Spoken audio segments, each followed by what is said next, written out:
الحمد لله الحمد لله والصلاة والسلام على رسول الله وعلى آله وصحبه ومن والاه. قصة حدثت بين الإمام ابن الجوزي وزوجته فيها من الدروس والعبر ما لا يعلمه إلا الله من العلاقات الزوجية والحرص على الزواج من ذات الدين والزوج صاحب الدين والخلق، وكيفية الحب والبغض في الله سبحانه وتعالى، كيفية العدل، كيفية الحرص على العلم، وأكثر من ذلك إن شاء الله نقول ما تيسر لنا في هذا اللقاء. A story between Imam Ibn al-Jawzi rahimahullah and his wife that has so many lessons in it. Amongst those lessons is how a husband and wife deal with one another, how to understand the hadith of the Prophet sallallahu alaihi wasallam, أحبب حبيبك هونا ما عسى أن يكون بغيضك يوما ما, to be moderate in love and hate, to not be unjust when you dislike something, to always remember the good of the other person when you dislike a behavior, as the Prophet ﷺ said, لا يفرق مؤمن مؤمنا إن كره منها خلقا رضي منها آخر. Let no husband dislike a behavior from his wife, because if he doesn't like one behavior, he likes so many others. How to be keen on seeking knowledge, how to dislike a person for certain thing and still fair with the other things and continue on dealing, and many. We'll see what happens and we learn from that inshallah. حصل خلاف بين إمام ابن الجوزي رحمه الله وزوجته، وكانت جميلة جدا ويحبها جدا. Argument, disagreement between him and his wife, Imam al-Jawzi rahimahullah, and his wife was a beautiful lady and he loves her so much. And she walked away. She خرجت من البيت إلى بيت أهلها. She left the house going to her parents. So كانت حريصة، يعني كانت تحضر مجلس العلم لزوجها، واستمرت على ذلك بعد الخلاف. She used to attend his lecture and learn from his knowledge when they were fine. Now she had an argument with him. What do you expect, brother? She's not going to go, right? Well, you're wrong. She continued on going to his class, attending his class in the masjid for knowledge, even though she left the house. She doesn't like him, in our understanding, because of whatever happened. One time, she came to the class and she sat, and two tall ladies sat in front of her. So he used to be aware that she is there, and he's happy that she is there. Two tall ladies sat in front of her, so he didn't know what to say to make them move. And he wants to see her. He wants to, while he talks, he wants to look at her. He loves her, as I said. So he said some poetry. He said, أيا جبلين من بشر أزاح النور عن بصري سألتكما بربكما قليلا كي أرى قمري. أيا جبلين من بشر. He's addressing the two ladies as two mountains of human beings. You blocked the view from my vision. I beg you by Allah subhanahu wa ta'ala, move a little so I see my moon. Now when you say this,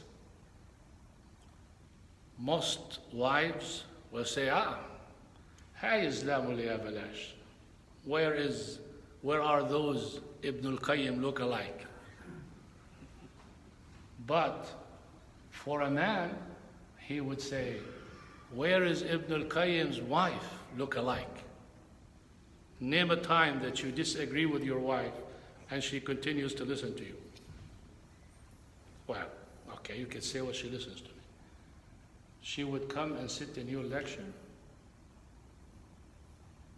You're all looking at me like you all having angels, mashallah. What do you think, brother? Are there women like that or men like that nowadays? Of course. But what causes this? Why she continues to come and he says what he said?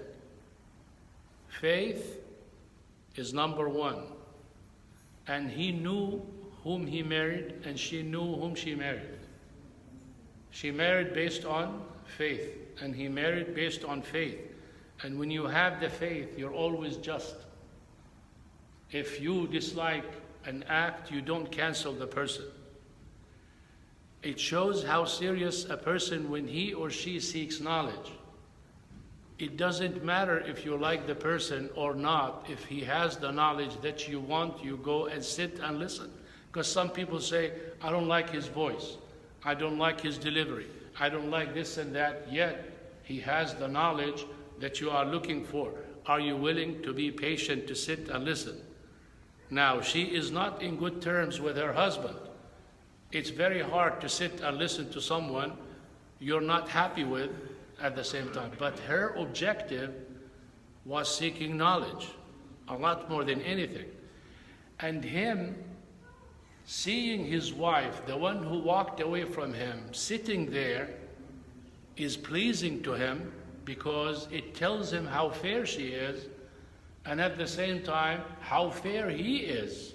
He did not take the opportunity to go and fight or argue with her more or continue on those things. It stayed like that, cool like that, and she continued coming and going until everything is back to normal. We learn so much from incidents like that because most of us, we are not fair. When we dislike something or someone, we exaggerate. And that's why the Prophet ﷺ guides us to love moderately. And if you hate something, remember that there are many other good things that you like about the person. And that's why Allah subhanahu wa ta'ala told us in the ayat of the Quran, يا أيها الذين آمنوا كونوا قوامين بالقسط شهداء لله ولو على أنفسكم أو الوالدين أو الأقربين. Be just even if it's against your own self, your parents or your relatives. In other ayat, يا أيها الذين آمنوا كونوا قوامين لله شهداء بالقسط ولا يجرمنكم شنآن قوم على ألا تعدلوا اعدلوا.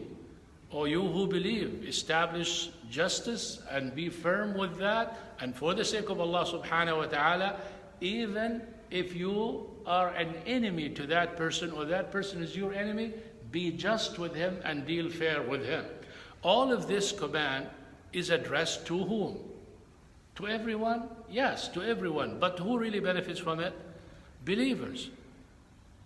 Other people who are weak believers or disbelievers, they want to revenge and they want to take things on their own hand and they forget the whole person. You may know the person for 10 years, 20 years, or even more. Just for some misunderstanding, you cancel the whole relationship and you forgot everything. And then you come and you pray and you fast and you read Quran and you do everything good, and you are not fair in your treatment or dealing to people. Yani you are not basically following the command of Prophet Muhammad sallallahu alaihi wasallam and Allah subhanahu wa ta'ala.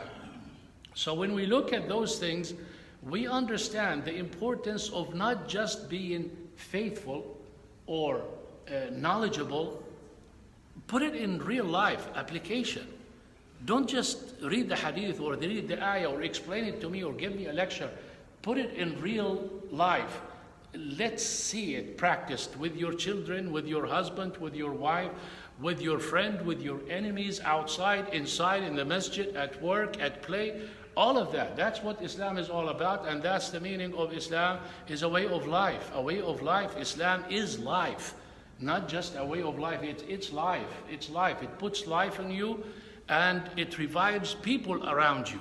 Muslim, a good believer is like rain, good rain. Anywhere it lands, people benefit, the earth benefits, animals benefit, insects benefit, everything benefits.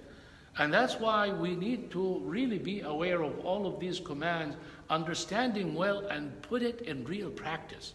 Put it in real practice. And who is to start with better than your wife or your husband or your children? This is the right thing to do. Story that really attracted my attention too much because it has so many lessons in it, even though it's very brief. It shows love, it shows dedication, it shows respect, it shows fairness, it shows everything in just a small incident. We ask Allah subhanahu wa ta'ala to help us serve Him and be fair and just in our dealings and practical in our life. جزاكم الله خيرا. سبحانك اللهم وبحمدك أشهد أن لا إله إلا أنت أستغفرك وأتوب إليك. السلام عليكم ورحمة الله وبركاته.